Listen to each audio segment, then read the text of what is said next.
இளவேனில் இது வைகாசி மாதம், விழியோரம் மழையேன் வந்தது.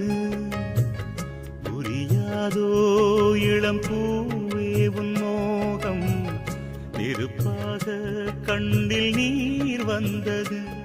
பனிமூட்டம் வந்ததால் மலர் தோட்டம் நீங்கியே திசை மாறி போகுமோ தென்றலே.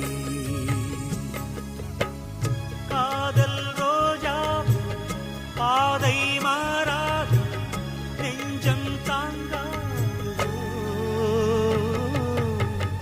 இளவேனில் இது வைகாசி மாதம்,